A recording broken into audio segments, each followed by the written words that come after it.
আজ সোমবার পাড়ার বন্ধুরা মিলে আজ চিকেন বিরিয়ানির খাওয়ার ব্যবস্থা করেছি। এই যে দেখেন চিকেন, এই যে আলু, লঙ্কার গুঁড়ো ঢালা হলো, মশলাগুলো আলুর সঙ্গে মিক্স করানো হচ্ছে।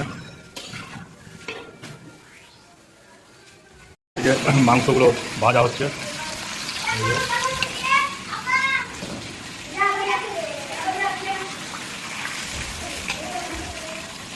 এই যে চালগুলো সব ধোয়া হচ্ছে ফেরের জলে।